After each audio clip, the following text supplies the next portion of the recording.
ꯂꯩꯔꯤꯁꯤꯡ ꯁꯦ ꯃꯁꯤ ꯄꯨꯝꯅꯃꯛꯁꯤ ꯄ꯭ꯔꯥꯏꯝ ꯃꯤꯅꯤꯁꯇꯔꯒꯤ ꯃꯈꯨꯠꯇ ꯂꯣꯏ ꯂꯩ ꯃꯥꯅ ꯋꯥꯍꯩ ꯑꯃ ꯍꯥꯏꯕꯗ ꯍꯌꯦꯡ ꯉꯁꯤ ꯍꯥꯏꯔꯦꯅꯦ ꯍꯌꯦꯡ ꯅꯣꯡꯉꯥꯜꯂꯛꯄꯗ ꯑꯊꯤꯡꯕ ꯀꯔꯤꯝꯇ ꯂꯩꯔꯔꯣꯏ ꯍꯥꯏ ꯑꯇꯩ ꯑꯇꯩ ꯃꯌꯥꯝ ꯑꯃ ꯀꯣ ꯀꯣꯏꯊꯣꯛꯇꯅ ꯃꯇꯝ ꯑꯩ ꯈꯤꯇꯪ ꯍꯥꯏꯗꯣꯛꯅ ꯁꯦꯀꯦꯟ ꯑꯃ ꯅꯤꯖꯕꯅꯤ ꯌꯥꯝ ꯃꯔꯨ ꯑꯣꯏ ꯄ꯭ꯔꯥꯏꯝ ꯃꯤꯅꯤꯁꯇꯔꯅ ꯀꯨꯏꯅ ꯇꯧꯗꯨꯅ ꯂꯩꯔꯨꯔꯒ ꯀꯣ ꯁꯤꯗ ꯉꯔꯥꯡ ꯅꯍꯥꯟ ꯁꯦꯞꯇꯦꯝꯕꯔꯒꯤ ꯇꯥꯡ 16 ꯂꯥꯛꯑꯝꯃꯒ ꯃꯥ ꯍꯥꯏꯕꯗꯨ ꯀꯩꯅꯣ ꯀꯔꯤꯝꯇ ꯌꯥꯎꯗꯦ ꯐ꯭ꯔꯤ ꯃꯨꯚꯃꯦꯟ ꯌꯥꯔꯣꯏ ꯗ꯭ꯔꯛ ꯌꯥꯔꯣꯏ ꯑꯗꯨꯗ ꯈꯔ ꯂꯩꯔꯤꯅ ꯑꯃꯠꯇꯁꯨ ꯍꯥꯏꯔ ꯑꯗꯨ ꯑꯣꯏꯔꯁꯨ ꯑꯥꯗꯩ ꯑꯃꯨꯛꯇꯪ ꯂꯥꯎꯊꯔꯛꯑꯣ ꯑꯗꯨꯅ ꯁꯤꯗ ꯃꯥꯒꯤ ꯀꯩꯅꯣꯁꯦ ꯑꯩꯈꯣꯏ ꯇꯁꯦꯡꯅ ꯍꯥꯏꯔꯒꯗꯤ ꯃꯥꯅ ꯌꯦꯡꯉꯤꯕ ꯃꯅꯤꯄꯨꯔꯗ ꯌꯦꯡꯉꯤꯕ ꯃꯤꯠꯌꯦꯡꯁꯦ ꯃꯁꯤ ꯑꯩꯈꯣꯏ CPIꯒꯤ ꯇꯔꯞꯇꯒꯤꯗꯤ ꯃꯥꯏꯀꯩꯗꯒꯤꯗꯤ ꯇꯁꯦꯡꯅ ꯌꯥꯝ ꯄꯦꯟꯗꯦ ꯌꯥꯝ ꯅꯨꯡꯉꯥꯏ ꯍꯧꯖꯤꯛ ꯐꯥꯎꯕꯒꯤ ꯑꯣꯏꯅꯗꯤ PR ꯂꯩꯔꯤ PR ꯂꯩꯔꯕꯁꯨ PR ꯁꯤꯅ ꯃꯅꯤꯄꯨꯔꯒꯤ ꯂꯣ ꯑꯦꯟ ꯑꯣꯔꯗꯔꯒꯤ ꯐꯤꯕꯝ ꯑꯁꯤ ꯈꯔ ꯃꯈꯩ ꯑꯩꯈꯣꯏ ꯅꯣꯡꯃꯩ ꯀꯥꯞꯅꯔꯝꯕ ꯀꯩꯗꯧꯕꯗꯕꯨꯗꯤ ꯂꯦꯞꯈ꯭ꯔꯦ ꯍꯥꯏꯕꯕꯨ ꯍꯧꯖꯤꯛ ꯐꯥꯎꯒꯤ ꯑꯣꯏꯅꯗꯤ ꯃꯤꯌꯥꯝꯅ ꯑꯁꯥ ꯇꯧꯅꯕ ꯏꯔꯥꯡ ꯑꯁꯤ ꯂꯣꯏꯁꯤꯟꯗꯨꯅ ꯆꯞ ꯆꯥꯕ ꯁꯥꯟꯇꯤ ꯄꯨꯔꯛꯑꯒ ꯐ꯭ꯔꯤ ꯑꯣꯏꯅ ꯆꯠꯊꯣꯛ ꯆꯠꯁꯤꯟ ꯌꯥꯕꯒꯤ ꯐꯤꯕꯝꯗꯨꯗꯤ ꯑꯣꯏꯗ꯭ꯔꯤ ꯋꯥꯐꯝꯁꯤꯒ ꯃꯔꯤ ꯂꯩꯅꯅ ꯑꯩꯈꯣꯏꯒꯤ ꯃꯔꯨꯑꯣꯏꯅ ꯃꯁꯤꯗ ꯊꯦꯡꯅꯔꯤꯕ ꯑꯋꯥꯕꯁꯤ ꯁꯤꯟꯃꯤꯁꯤꯡꯗ ꯑꯗꯨꯛꯀꯤ ꯃꯇꯤꯛ ꯑꯋꯥꯕ ꯊꯦꯡꯅꯩ ꯍꯥꯏꯕ ꯋꯥꯐꯝꯅꯆꯤꯡꯕ ꯀꯌꯥ ꯐꯣꯡꯗꯣꯛꯄꯤꯕ ꯉꯁꯤ ꯐꯣꯡꯗꯣꯛꯂꯤꯕ ꯋꯥꯐꯝ ꯑꯗꯨꯒ ꯉꯁꯤꯒꯤ ꯑꯩꯈꯣꯏ ꯊꯝꯖꯔꯤꯕ ꯇꯣꯄꯤꯛꯁꯤꯒ ꯃꯔꯤ ꯂꯩꯅꯅ ꯀꯃꯥꯏꯅ ꯊꯝꯕ ꯌꯥꯏ ꯑꯣꯖꯥ ꯊꯝꯕꯤꯌꯨ ꯉꯁꯤꯒꯤ ꯇꯣꯄꯤꯛꯁꯤ ꯑꯣꯖꯥ ꯁꯣꯇꯤꯟꯅ ꯍꯧꯕꯒꯤꯁꯤ ꯑꯣꯖꯥꯅꯁꯨ ꯐꯣꯡꯗꯣꯛꯈꯤꯕ ꯋꯥꯐꯝ ꯄꯤꯈꯤꯕ ꯑꯩꯒꯤ ꯀꯩꯅꯣꯁꯦ ꯑꯩꯈꯣꯏꯒꯤ CPIꯒꯤ ꯐꯣꯔꯃꯔ ꯁꯦꯀ꯭ꯔꯦꯇꯔꯤ ꯑꯗꯨꯝꯇꯪ ꯀꯩꯅꯣ ꯇꯧꯕꯤꯔꯣ ꯑꯗꯨꯒ ꯍꯧꯖꯤꯛꯁꯤ ꯂꯩꯕꯥꯛꯁꯤꯒꯤ ꯌꯥꯝ ꯍꯥꯏꯅꯤꯡꯉꯥꯏ ꯂꯩꯇꯅ ꯈꯨꯗꯣꯡꯊꯤꯅꯤꯡꯉꯥꯏ ꯑꯣꯏꯕ ꯐꯤꯕꯝ ꯑꯃꯗ ꯂꯩꯕ ꯇꯥꯟꯖꯥ ꯑꯃꯅꯦ ꯅꯣꯡꯃꯩ ꯃꯈꯣꯟ ꯇꯥꯗ꯭ꯔꯦ ꯂꯣꯏꯅꯅ ꯃꯤꯍꯥꯠ ꯃꯤꯄꯨꯟꯒꯤ ꯋꯥꯁꯤꯃ ꯈꯔ ꯈꯤꯇꯪ ꯍꯟꯊꯔꯒꯁꯨ ꯂꯩꯔꯤꯕ ꯇꯣꯉꯥꯟ ꯇꯣꯉꯥꯟꯕ ꯀꯨꯀꯤ ꯂꯥꯜꯍꯧꯂꯨꯞ ꯑꯗꯨꯒꯨꯝꯕ ꯀꯥꯡꯕꯨ ꯃ꯭ꯌꯥꯟꯃꯥꯔꯗꯒꯤ ꯂꯥꯛꯄ ꯑꯗꯨꯒ ꯁꯨ ꯆꯠꯅꯔꯤꯕ ꯀꯥꯡꯕꯨꯁꯤꯡꯅ ꯍꯧꯈꯤꯕ 2023ꯒꯤ ꯃꯦꯒꯤ 3ꯗꯒꯤ ꯆꯪꯊꯔꯛꯄ ꯂꯥꯟꯗꯥ ꯁꯤꯒꯤ ꯆꯩꯊꯦꯡꯁꯤꯗꯤ ꯍꯧꯖꯤꯛ ꯐꯥꯎꯗ ꯃꯤꯌꯥꯝꯅ ꯆꯞ ꯆꯥꯅ ꯐꯪꯉꯒ ꯂꯩ ꯔꯤꯂꯤꯐ ꯀꯦꯝꯞꯇꯒꯤ ꯌꯥꯝ ꯅꯤꯡꯊꯤꯅ ꯃꯣꯏ ꯃꯌꯥꯝ ꯄꯨꯝꯅꯃꯛꯄꯨ ꯑꯩꯈꯣꯏꯒꯤ ꯃꯥꯒꯤ ꯂꯩꯐꯝꯗ ꯍꯟꯖꯤꯜꯍꯟꯕꯒꯤ ꯊꯧꯔꯥꯡ ꯊꯧꯁꯤꯜ ꯍꯟꯖꯤꯜꯍꯜꯂꯅꯤ ꯍꯥꯏꯕꯒꯤ ꯋꯥ ꯐꯣꯡꯗꯣꯛꯑꯒꯁꯨ ꯃꯗꯨ ꯄꯨꯔꯥ ꯑꯁꯥ ꯎꯗꯕꯗꯧꯅ ꯑꯗꯨꯝ ꯂꯩ ꯌꯨꯝ 3,300 ꯃꯩ ꯊꯥꯗꯅ ꯃꯥꯡꯍꯟ ꯇꯥꯍꯟꯈꯤꯕ ꯑꯗꯨꯒ ꯂꯣꯏꯅꯅ ꯑꯩꯈꯣꯏꯒꯤ ꯂꯩꯔꯝꯕ ꯇꯝꯄꯥꯛꯀꯤ ꯂꯝ ꯀꯌꯥꯗ ꯃꯩꯃꯛ ꯊꯥꯗ꯭ꯔꯒꯁꯨ ꯑꯀꯤ ꯇꯨꯖꯨꯡꯕ ꯀꯌꯥ ꯑꯃꯒ ꯂꯣꯏꯅꯅ ꯇꯥꯟꯈꯥꯏꯔꯛꯄꯁꯤꯡ ꯃꯌꯥꯝꯁꯤꯡꯁꯤ ꯅꯤꯡꯊꯤꯅ ꯃꯣꯏꯒꯤ ꯃꯌꯨꯝꯁꯤꯡꯗꯨꯗ ꯁꯔꯀꯥꯔꯒꯤ ꯃꯥꯏꯀꯩꯗꯒꯤꯁꯨ ꯀꯩ ꯈꯔ ꯁꯦꯝꯖꯤꯟ ꯁꯥꯖꯤꯟꯕꯤꯗꯅ ꯂꯩꯅꯅꯕꯒꯤ ꯊꯧꯔꯥꯡ ꯃꯁꯤꯒꯤ ꯅꯤꯡꯊꯤꯅ ꯑꯣꯏꯅꯁꯨ ꯄꯥꯏꯈꯠꯄ ꯎꯗꯦ ꯑꯗꯨꯒꯤ ꯃꯊꯛꯇ ꯍꯧꯖꯤꯛꯁꯤ ꯃꯔꯨꯑꯣꯏꯅ ꯑꯩꯈꯣꯏꯒꯤ ꯐ꯭ꯔꯤ ꯃꯨꯚꯃꯦꯟꯒꯤ ꯋꯥꯐꯝ ꯍꯧꯖꯤꯛ ꯄꯟꯅꯔꯤꯁꯤ ꯁꯤ ꯑꯩꯈꯣꯏ ꯌꯥꯝ ꯁꯥꯊꯤꯕ ꯐꯤꯕꯝ ꯑꯃꯅꯤ ꯏꯝꯐꯥꯜ ꯖꯤꯔꯤꯕꯥꯝ ꯃꯩꯇꯩ ꯆꯠꯄ ꯉꯝꯗꯦ ꯑꯗꯨꯒ ꯂꯣꯏꯅꯅ ꯗꯤꯃꯥꯄꯨꯔ ꯂꯝꯕꯤ ꯆꯠꯄ ꯉꯝꯗꯦ ꯑꯗꯨꯒ ꯃꯣꯔꯦ ꯆꯠꯄ ꯉꯝꯗꯦ ꯆꯨꯔꯥꯆꯥꯟꯄꯨꯔ ꯆꯠꯄ ꯉꯝꯗꯦ ꯑꯩꯈꯣꯏ ꯇꯝꯄꯥꯛꯇ ꯂꯩꯔꯤꯕ ꯃꯩꯇꯩ ꯃꯦꯖꯣꯔꯤꯇꯤ ꯀꯝꯃꯨꯅꯤꯇꯤ ꯍꯥꯏꯇꯥꯔꯦ ꯑꯩꯈꯣꯏꯁꯤ ꯌꯥꯝ ꯁꯦꯡꯅ ꯍꯥꯏꯔꯒꯗꯤ ꯑꯩꯈꯣꯏꯁꯤ ꯄꯨꯔꯥ ꯀꯟꯁꯦꯟꯇ꯭ꯔꯦꯁꯟ ꯀꯦꯝꯞꯇ ꯂꯩꯕꯒꯨꯝꯕꯅꯤ ꯑꯗꯨꯒ ꯂꯥꯟꯖꯦꯟꯅꯔꯤꯕ ꯀꯥꯡꯕꯨꯁꯤꯡꯁꯤ ꯂꯩꯔꯤꯕ ꯄꯨꯟꯁꯤꯁꯤꯁꯨ ꯑꯩꯈꯣꯏꯅ ꯑꯩꯈꯣꯏꯒꯤ ꯏꯁꯥꯒꯤ ꯏꯔꯝꯗ ꯄꯨꯔꯥ ꯔꯤꯐ꯭ꯌꯨꯖꯤ ꯑꯣꯏꯅ ꯂꯦꯟꯕꯒꯤ ꯄꯨꯟꯁꯤꯁꯤ ꯁꯤꯒꯤ ꯁꯛꯇꯝꯁꯦ ꯑꯩꯈꯣꯏ ꯍꯧꯖꯤꯛꯁꯨ ꯑꯗꯨꯝ ꯆꯠꯊꯔꯤ ꯌꯥꯝ ꯌꯥꯡꯅ ꯀꯩꯅꯣ ꯇꯧꯕꯒꯤ ꯊꯕꯛꯁꯤꯡꯁꯤ ꯎꯗꯦ ꯁ꯭ꯋꯥꯏꯗ ꯑꯩꯈꯣꯏꯒꯤ ꯂꯩꯉꯥꯛꯁꯤꯗꯩꯗ ꯍꯧꯖꯤꯛ ꯃꯔꯨꯑꯣꯏꯅ ꯀꯦꯟꯗ꯭ꯔ ꯁꯔꯀꯥꯔꯅ ꯑꯩꯈꯣꯏꯒꯤ ꯊꯦꯡꯅꯔꯤꯕ ꯈꯨꯗꯣꯡꯊꯤꯅꯤꯡꯉꯥꯏ ꯑꯣꯏꯕ ꯐꯤꯕꯝ ꯀꯌꯥꯁꯤꯡꯁꯤ ꯀꯣꯛꯍꯟꯅꯕ ꯊꯕꯛꯁꯤ ꯌꯥꯝ ꯌꯥꯡꯅ ꯄꯥꯏꯈꯠꯄ ꯎꯗꯦ ꯑꯗꯨꯅ ꯍꯧꯖꯤꯛ ꯄ꯭ꯔꯁꯤꯗꯦꯟ ꯔꯨꯜꯒꯤ ꯃꯃꯥꯡꯗ BJPꯒꯤ ꯕꯤꯔꯦꯟ ꯂꯩꯉꯥꯛ ꯁꯤꯒꯤ ꯃꯇꯝꯗꯁꯨ ꯑꯩꯈꯣꯏꯒꯤ 2023ꯒꯤ ꯃꯦꯒꯤ ꯇꯥꯔꯤꯛ 3 ꯑꯗꯨꯋꯥꯏꯗ ꯂꯥꯛꯄꯗꯨꯅ ꯍꯣꯝ ꯃꯤꯅꯤꯁꯇꯔꯁꯤ ꯇꯥꯔꯤꯛ 5ꯗꯔ 6ꯗꯔ ꯂꯥꯛꯄꯅꯦ ꯑꯗꯨꯒꯤ ꯃꯈꯥ ꯇꯥꯔꯛꯇꯨ ꯃꯥ ꯆꯠꯈ꯭ꯔꯦ ꯆꯠꯈ꯭ꯔ ꯃꯅꯨꯡꯗ ꯑꯩꯈꯣꯏ ꯗꯦꯜꯂꯤꯗ ꯎꯅꯔꯀꯥꯟꯗ ꯃꯉꯣꯟꯗ ꯍꯥꯏꯔꯦ ꯅꯪꯅ ꯄꯥꯏꯔꯤꯕ ꯌꯨꯅꯤꯐꯥꯏꯠ ꯀꯃꯥꯟꯗꯣ ꯃꯗꯨ ꯂꯧꯊꯣꯛꯑꯦ ꯁꯤꯅꯤ ꯑꯗꯨꯒ ꯂꯣꯏꯅꯅ ꯑꯃꯨꯛ ꯍꯥꯏꯔꯦ Singi area, Sing Home Ministry, Amisana Puragi, Tampakran na Puro, Birena Puro, so the Satan of Monda. Harana airport, you're gonna pong missing the Sing Home Minister Puragi, Tampakna in a Puro, Hire Ayuba, Yamna Arthado. Manas, Masidi, Sapsana, Unified Command of Topa, Adagi Sing Tam, Anigi Sason, Masi, Kugi. Ko sarkar mana pula pai da pot sing se takai takai en thokpa buffer zone khaidor kaido me am sing se maswai da lenga si pula state se su pai bani center su pai bani and center na hai gai pa ya de ya ba khwai de ya son ba bire lenga ki sector se oi unified command lok thokpa si chief minister du mana paijari ba home maroi ba si unified command lok thokri ma de maya yauda ba kai gum bane si sector se aduma khangde thena gadabne supreme court yon fight to gadabne madu kat to model ite adana hojik thoi ba keno mayam si lakanda pura ga si di center gi mieng adugulena center gi yakada sum chathaba majority oina ekhoi gi president salai salak ba sibu loire ne mada khoi state lenga sigi yamna hangoi ngai ob sajat kaya duna ne ba Maramdi mana saliban niyomniti punamakto madu ekhoi singtam ani si kaina nabagi thoksin mayam dung marukto mana su asakumaida ekhoi thawajan gumane su mayam si sum satharaga lei adana ngasidi oirei phem mayam sing se sina atei mayam lei khare hujik lei sing sidai da free movement ya da more salaga jibika gi dum telalori tiktok job mili sing kya gi punsi kai bane Adish Mataka, Equigi, Dimapur Lambisat, Ting by Bessa, driver, More, Surasanpur, Adugulena, Jiribam, see the driver, Hendan me, Adu, the guy, drive Gari Mapu. Mili Sinkaya Magi, Adu Senda Lambi, Adugulena, Moy Punsigi, in Bugilan Pum Seda. Amacho, a Ting Bukayama, Adu with Sectum Manevo. Adamapadi put it, who hired the beaching, I am Loipusalacadoini.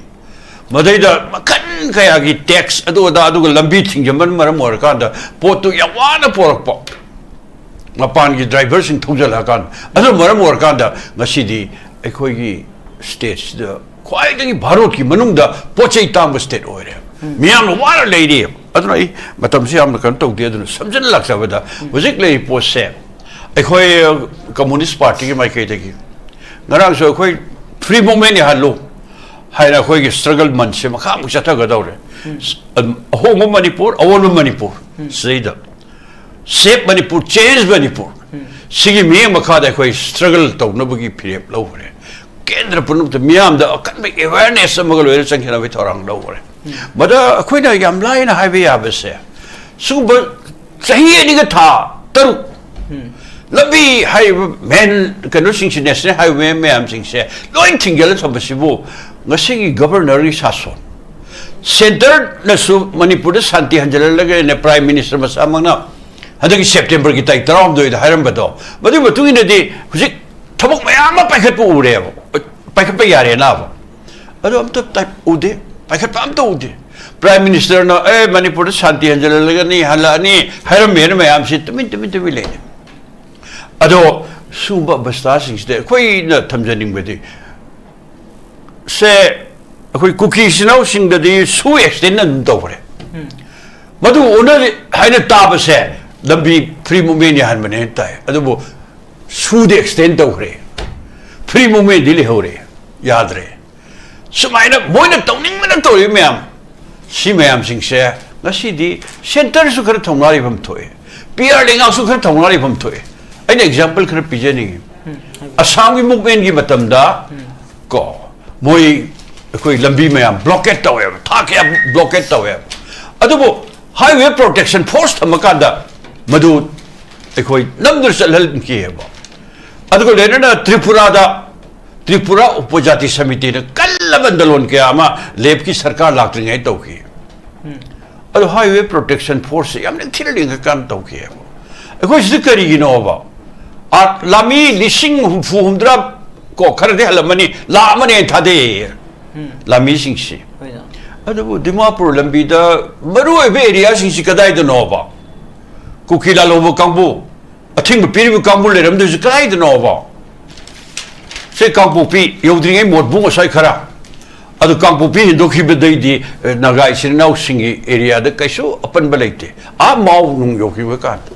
mate khara dang le sin moi ne kari gi no sarkar sina war tri kari gi no ba yaro si thing ba yaro en to bi adri to kari gi no si samane dimapur lambi de su ukhur lambi de su mapam mali deni kuki sin nau sin kun gar tari se ado thing ba yadra ba kari more da ko thing ba yadra ba 그래 타더로 라면이 식모가 다 타더로 이래 팅메야 가네 하고 주라찬 불강데 뭘 라면 버기 또 라면 버강무디 그 와락다래드나 나트라 와락다리야드레 트라가나 그건 탐진이기 디부도 왔던 오직 거기나 동너리 보트세 아이로션적에 맞다 파스라운이세 머루이나 거기 과일이 머루리세 TV에나 바로 기어이나 쿠키 강부시는 또 야문가 해나 학말래 कुखिलारू को कहूँ तो सिंह से करी की लोग वो भारत सरकार ने मुझे पूरा फ्री था दो पने कुछ फरवरी साल दे नॉन पब्लिक कहीं नो होम मिनिस्ट्री ने हमें याद रहा बाप फोंग ना मनुष्य तो जिलो लोर मत एक पांच जन तो तुमने अदुग मापान थोंग द कहीं नो वारी शाबे वाजे तो कोई सिपा में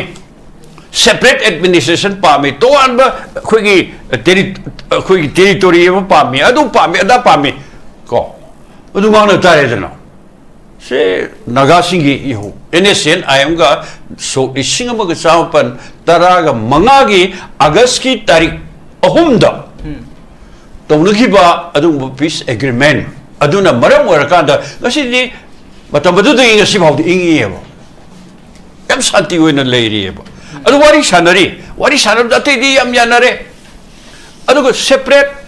अखोगी constitution a separate flag kaido isu ani sidda ngai re wari sum sanare ado naga isinaw sing ju koi le lan theng na dana ang no bi mung manung ma pamarang khang le ram pot pun buk to madu ngasi di yam len thina moi ye su ko kai no khar ingthar pagi ke no me am si khoi u pang ye isina assam da bodogi wa thok wari sanare ga ado le ne bengal da ado darjeeling wari sanare ga moi tongal bo autonomy अदो even Nagaland western Nagaland शिवाई सानर खरदी इंधरी नरी बनेबा अदो सही अनि ग थातरुक सुरोबो वारी सानदबी अम तो मोइलेक तोंग तोलेबी सिरि यारोए अदुना लेरिबा बेस्तास दगा सिरि याम एक सेंग भारत लेंगाना अदो कुकी लालोबा कांगू सिंह अदो लेनगा सिगी गवर्नर सिजु सेंटरना अखोगी स्टेट सिगी मैतै काबू सिंह मसिग लालौ ने अदु ने दा ने तौरका नमधनबगी तौबदा लाइक एनीथिंग मोइन मतेंग पिसलकांदा सुम चथदन लेहनबगी पॉलिसी सिदैदा सुम तौरगा दि लेपाक सि इंगोय शांति ओइरोय अदु ओइबा बस्ता से स्वाइदा गसी यामना मियाम पुनमना अखोय हुजिक तुमिनलि थोकपा यादि लान लेपेन अखोय तुमिन लेबे यादि हुजिक गवर्नर ने सांदरिनी पीआर लिंगाना सांदरिनी निगो जको मनुंग दिवाली मनुंग दे लगाओ खौन भी हौसी तौन भी मखन कया गिरांग जको बदई थ गिरांग अदुगल मखन कया सिगो मयाम सिगी तौरकान मियाम की कनो से अदुगल ना सिलोंगी रा कनो राजबारी कनो मया थुगायर कनो सिदा मियाम की माइंड से मोइन तौरकान दो सि डाइवर्ट तौन ने बगी सिगो मयाम सिंग महौसा अदु बालेश्वर प्रसादना अदुगुंबा अखोई पीआर की मतमदा मान गवर्नर ओइन लेरिगे मतमदा अखोइना थेंनेगी मी पुनम लेरक खुलक हांगदना हौसी मयाम तोलगा मदुदा मिराम की वखन से मतमदुगी मियाम की थेंनरि कुदोंग थिनिगा फिल्म क्या सिंग ना थैने थंबदो मदु मसीसु मियाम से मसी को तमना गाकी इथक इरांगदा ताहुन्नबुगी थबक से सोमदंगा सिगी पीआर लेंगाक सिना सथरे अदो इसाइदा हानबगे राउंड से करतो जगे मुझे कोई के होसिजि लेरिबा पीआर सिना कोई के सब सब मखोइना तौगनी हाइबा थबक सिंसु मपुंग फाना फजना तौबा ngamdaba aduga मखोइना क्यारक हन्नाइ कोई IDP सिंसु in of December chali ba sahi sigi December thagi loisi lapko phawda tangka ko humno thokna khoi ITB singma samasa gi laifam singda mafum khara ke more amadi kangpu pi yaudana atei giti koi hanjilan gani haibana singba phundo khibul lai kherbani adu huji phawge na thabak pangthorok pi mesi udri haba khoi gi PR gi lengak sene lokol thabak sing asi koi miam na pe ningai mde sa taw ningai du oide habai wafum doni thammi se hai wafum se oja kamani ujara bi dai koi gi han baround se ke lak sage jiki oja sotin thambi khri wafum du gumai dena haiba tare koi gi sin missing na so du ki mate awa ba ga amok thengnari zatum jana su phung do pi haiba tare koi gi jiki free movement se koi gi accept maiti community na tana tei diba dumak gari thar ga koi dumak satli koi free movement gi art se lana sat tana bai koi gi huji huji leiri haibani adu go accept maiti khakta ma ya de haibani oja tum jana phung do pi base adu koi gi te ma ya de cookie sing ju mo so sam ya de koi gi community ni se jangna ba ya da gi khaktani atei di loi mo thana satnari haibani adu ga huji huji oja koi gi phung do li wafum je free movement lai te haibani kamai ni we oja tum jana phung do pi wafum oja tum sa happy gi do free movement se only mai te khakta satpa ya da bani atei community sing da kai so thing bolai ti maiti en ki ani mai te cookie so yo alo da ta pi do Music Manipur gi ba film sei da tongan ba community sing population da khwai da gi major community mori ba waitai sing da khoi free movement go phongak natana atai ke am da su ko fara hatpa makhan adagi tawri ba maya adagi yum mai thari ba waitai adagi moi tan thurei ba waitai lehendri ba waitai ade bathakta state da khoi center na su thui ba thodok sta khare am hena khoi da awa ba mayok na hali ba sing masi gi da makta khar khanta ba su wat pra haina khan da ba ngamde maram di kari gi no bo khoi center se khoi khar waro wi yam seng na ha ga de khoi center se khar waro wi tongan ba thodok ke ya da isu ke ya ba ek ba ngai da gi Manipur da naharo khulai pai bagi la lo hali se koi party da uja pada center ke asoi be thoksina ne haina koi luxury adu lo ina koi da yamna koi BJP ki kare haini moi da yam communal loi ba ken hosing se ba se yari ge koi som da su pusala kan da makhan gi rayo thona ba khona ba le yam sang na mu ye udar su khar naksan ye matam da Manipur da PR laga da PR ki sason manung se di hana maroi na koi budget Manipur ki budget parliament pass ta hoy sida kamai to hi hana akhoi gi leiramba akhoi sahi khuding gi kairamba state ki kainona budget session phamaka na kairamba senpham du adu handa ki senpham da gi around 1500 kumba si kakta kare sorry crore balodre sibale ko adagi akhoi ri am toy lo sahi ani makhai thoi ko do thina ba thodok me am sing si masi khoi am sena akhoi Manipuri economies masi akhoi sahi kun gum bet to re miam gi ton bai ko thoksar hoy sida adur ga sigdo te at least ko la Tahuli belan darak pasina mara morka da akhoi da mangi tai beam sing sikitang center na khanbir ka da at least lupa crore ni sing tara buki natra su chara par ka da tong ke mangre kam to tor ka da masing akung da bhai jawe wa da se akhoi ta hom thok tra state khara do wi magi shakti bunam tam da ji ko akhoi Chandrababu Naidu gi karo se hadak thadari pe pisa me am ye ge Bihar da to nari sarkar paiminari bane na sida ana ko phang thade mai Gujarat kai ko pharem chakho khare ba am tha thade khoi sida ra jig le posu sarkar si matam do sing iso sin mar ka da mir satya tre sida crore ke absang ni yung ka awana ka nange simarak ko dak sai ani bakai manung da atai mayam su thoye ba adu manung da khoi da regular oina khoi food security eki bakha da pibam thop sing se ko khoi CPI da lupa ni da piu have ni lupa hom do phangale lupa hom pi sing si phangdi साथी कर फिर सिंग the they कोई मणिपुर की लेसे the जिके बस्ता से दे सिंग नहीं फगन गे सिख हम थोकतरा को अदुगो लेरना कोई Mahatma Gandhi national rural employment guarantee एक की मखादा दुबी चामने थबक सुब से दुबी कुल मरी मंगानी कुठानी बुतंग सुर को थोखरे तो अंदरे अदुबी चामनी सिददी मियाम गा वाना ने बिसिंग सिम बरक से चामनी दंग सोन गे को सी खनम थोकतरा वो पाइखलो गाय पाइखतर तो प्रोग्राम में हम लेरी कंस्ट्रक्शन वर्कर में आमगी कोई सिनमी में आमगी को थबक सुबु मैम सिंह मोई दमकता वेलफेयर बोर्ड ले मोई फंगबम दुसो पीद्री अदे अपिक अपिक स्कीम वर्कर्स को मिड डे मील थामद लुपा लिसिंग अमखक ओनेरे फंगबा अदे हुजिफाउ एटलीस्ट हुजिकी चाहिए एनी मखागी याम साथी फियम सिदरी फंगलो हाइबम थोकतरा पिक खरबा आसागी आसाजी सिदरी को हंदक मैम से तौदन को आशा वर्कर मैम से हंदकी अंगांग कनो पिथकपदो पोलियो पिथकपदो आशासिंगना 90% मोइना सोबदाई तलर का पिथे इनेबा अदु मोइगी खुसुमदि करायो से खरा फंगन गे गा नति मणिपुर की दमक टॉप टॉप खरा हाइबे लोइ बिनारो से मैम से करियो तौदसिबो बजेट कक्तरे अमद पथरे फंबम तोक पिथरे संगत संगत पगी तोरि मैम से पुम लोइ लोइ होजि लेपाक से मी क्या सीवी और हवा गरी क्या को मैम से लंबी सीधी फजन गया तो के सु मैम से अमत लेते हैं से कोई मिस्टर गवर्नर तो रिसे फंक्शन कर दवा जाओ खर गांग मत तो मार कोई मत चाहता बा अदु गवर्नर नी कोई मत चाहता बा अजी यम वारोई जागी सिकी मथक सरकार हनक गवर्नर पुरो की स्पीच से मदा कोई इकोनॉमी की फिल्म से दोकी मदि फगत लाइन से आई दते पंगलाउ द लौरे याबते सोमदरी याद्रे बा चला हेले बा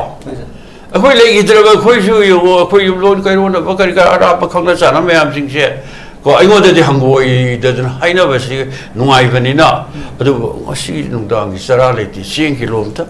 लुपा याखैदा लुपा चाबत अदु अखोद हाइबीरेशन वायन तो खरल भाव हुई तुझे है मरम फिबम ने अरक्त्रेबो हिंग भी अरक्त्रे मीसिंग से यां वारे हो मरो एरेंग साइ हाइजरिद्रि सूरी बे नोमी बा कांबुसिंग से पैसा यम पाइ बा कांबुसिंग दुगा खंबी पोते दा बय मकै प्रोजेक्ट करप्शन बु हंदरी ब्रो अखोय जुम ताब आ शिलोंग राजबारी की से थुगाई रि से थिका आनि मुकनबे नि गाइन ताइ पैसा पाइ बा कांबुसिंग ना मोई को सिंदो मुनबगी सुम थबक मैम से तौरिएबो थबम तो पाइ ता पाइ बगमति मरमदि मान अपा मथिका हुजिक अदुम चथरी सेंजा थुमजाय सोय हुजिक लुरब लेपाक से मै यौन साब तंजा से ददि मजि तोबम दि थोक्तबनेबो आई फुरा साहरगे तरान साहरगे ड्रग कारबा चथरगे हुजिक ड्रग कारबा लेप्ति फाजन चथरी मैम तौरिएबो अद सुबत तंजा से द को कोई से हुजिक मुगु येंगसे को ऐसा हाइजगरे बजेट सु खरे रापम तो भाबरे स्पेशल पैकेज सेमद्रे अदो अखोय मणिपुर सिदी सेंटर उरी पुरुप से अखोय लालहो कांगु सिंग नमधनबगी मियेंग द खलकादा मोय सथलेरे कनाय मतेंग लोनी अदु तौनी का कुकी लालहो कांगु से पैसा नु सब पिसंदरा अदु माइन तोरस मैम्स अदु हानदैसु मणिपुर से अखोय टेरिटोरियल इंटीग्रिटी चोब चैलेंज हम तौरी से बस हानदै मथम 1946 अदो मणिपुर से अखोई सॉरी भारत से निंग तंब पिगदौरे हरक मतम द स्टेन एग्रीमेंट अखोई यावरे मणिपुर से अदुगा तंजादुदा ब्रिटिश इंजल का कुपलेन प्लान की मखादा अखोई नॉर्थ ईस्टर्न फ्रंटियर प्रोविंस कौबा अदुब लेपा अम सेमगा अदुब क्राउन कॉलोनी ओइ लेओ गाइगले अदु इराबोट की लमजी मखादा मदु प्रोटेस्ट तवे मदुब नंबर 1 नंबर 2 दा अमुका 1947 की अगस्त की तारीख 3 भारत निंगतम दुदा निंगतम मतुंगदा अखोई मणिपुर की अपुन से मसी मनु नगा ताब लमसिंग पुनमक से मोगे ओइबा यूनाइटेड नगा काउंसिल सेव कादा निंगथौदगा अल्टीमेटम पिसन तो मतम दुदा अखोई नवंबर 30 अखोई कोई नवंबर 30 1947 दा चिंगतम अपुन मिफंगा फमना इराबोट की लमजिंग द एम दु तौक्रिसी मसी चिंगतम काइना धनबगिने सिलिदी सेंटर के चौब खुजिन थोरंग याम यावे देन 1948 दा Manipur Tripura Kasar Lusai Pahar, other Kabiarong area, Kariona, Purvasal Pradesh, Hainakoba, a Manipur, district Takale Hogaba. See you all as Centerna, but Tamduki Sarkar, Duna, a Purvasal, same with the Madu Kanator in high, I don't know, high river, and a Panjari area in Sigi, over upon the Congress Committee, same to Salane, but the way. Lucid made Iraboti Makara Tenderakanta, but the Tenderbugi, Ma Masa, and the wrong talk.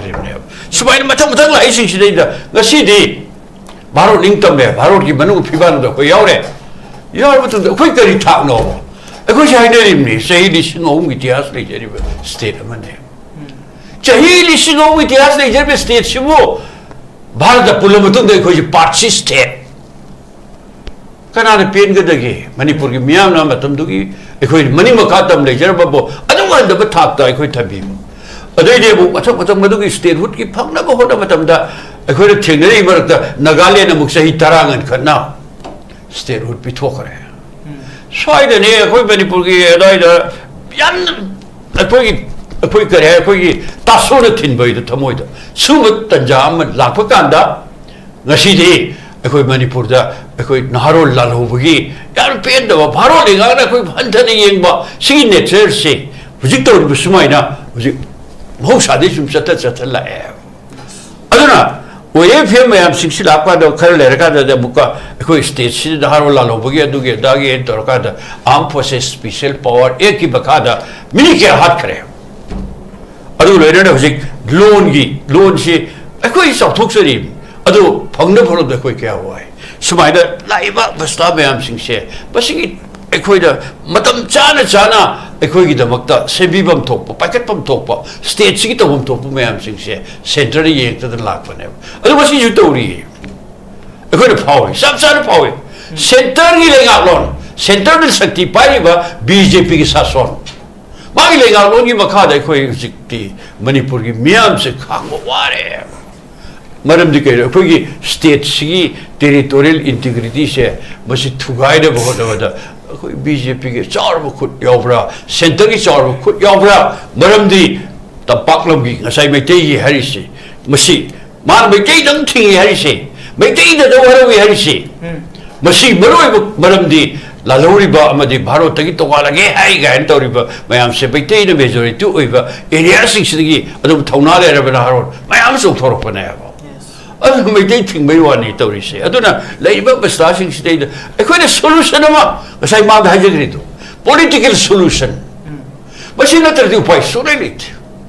What is Hanagadov Baro Sarkana? Manum the Batin Paks,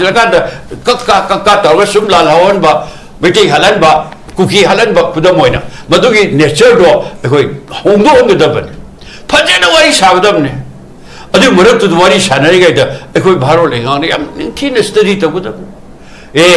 Some the lady can areas, is a men Margalona areas, say, Sima Manda. I don't bug men Maram the Lapa, I don't bug cookie, meat camps on air.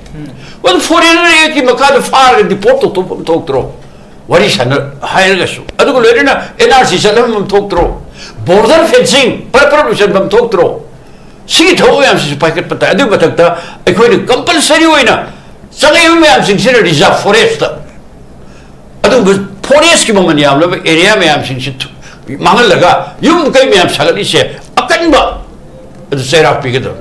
I do let it up. I quite a crore, listening contrary, but at the same good thing is send out the view. I don't but I quite drug. Tawi Tabak toasted, Bravo, say, but she didn't a thing of them never. Feet had a pair. So may I do it at the Boyi Lady Bezaga, Cookie Yellow Meat, my arm Sigi, Boy the Mukta, Kari Pack Pay, School Little Bezagada, I do like Sutamum Little Bezagada, Labi Patabazagada, Kaido, Boy Pension of a top of Top, we did throw him to be there. Sing is now sing Maruida, who yellow me, Tampun from the Alpha Naga, cooking, bam, they sing share. What a pen the vocabulary. The powder, Moya, Whipajata, Saktichina, that was mine, District Council, Saktichina there. Call. I don't do Moya career, a quick Tonganba, demand Anto Tower, Sakti, have said, Tangai Fadana, local bodies in the power, people say, but see, Yamaru put them on ever. lusing ni rawan 1938 tagi demand to report panchayat ingu hay koi sing the district council pajan sem ta bane thamang mayam sing se pajan pa kalakanda ngasi koi Nagaland khari ingi se phamin rakanda Nagaland gi area da awat afa kari kara lai poli bakko madu koi tana tina dana koi phajana development program sanction bada madu huji khare ado development ke la ko uri se de ado maina koi kukita be area singari singda agoi lai mapam kya sing se masi yam ni thina koi paikatra ko katra ado ba koi singtam manana sakhan minaba adu singtam gi area punam se manana develop to na ba hota ba sinasima kya singi mienga se bharat sarkar na adu ko state lenga na am thina thamakanda ko adu niong gi wang ma da sangjel sing de koi development program da kaino koi project kai kra to batam da badu koi to bu ngam adu report to ta ko around la mangatur sangjel eri men maram de kuki sing se dip ta thok kitab upai lite sahibi gitu adur ta thok kitab lo thok kitab ne deport to kitab maram de si to dobia do thab amane aduga ko yellow mi le mayam sing se mase naga khang de kuki khang de muslim khang de adu le tongan to majati mayam punamak se masing oiba yam phajana singtam chanana nuksina ba adum lambe labada porumna bugi thabak se mase koi bharo lengana paikhat pada thengmale adu le state sarkar na mieng thamada koi PR sarkar so madugi wa mieng de koi thabak yam thina paikhat paibe se khwai de maru oiba adu ba takak amani haibe se soida koi second round haigadra aroi haigadra Huzik keno huzik ki palebo central government sinatana koi hek India da tilak badagi ngasi phawbada center gi leader sing aduga lengak pai riba matam dugi lengak pasingna Manipur di yeng mi yeng se dum piningai oide ha bo da thambi se ko PR thambi dana moi khoi sai ta khar chok tok chon ya du ga mada khatang ta PR se taraga di thui rak la kar surman koi Manipur president un tar ni thorak chalai ba state che Manipur khak ta bo ro mani bharot ta sini tolis ya mo se koi ni subron si Zara bidar free movement boy ro pet la sing se mase punamak se prime minister makhuta loi lei man wa hema haibada hain ngasi haire ne hain wa pada athik makaim ta lei ro hai ate te me ama ko koi thuk ta na matai kitang haidong na second mai ni jabne yamaroi prime minister na koi de sim tawdun lei ro ga ko seda ngarang han September ki tang trom doi la maga ma haibu koi karim to yogdi free movement yaroi truck yaroi adu da khara le na amata adu so adi ongtang law tharo adu state magi keno se khoi tasen hargadi mani yegi ba manipuri yegi miek se masi khoi CPI gi tarap tagi di mai kai tagi di tasen ya pende yam no sai koi gi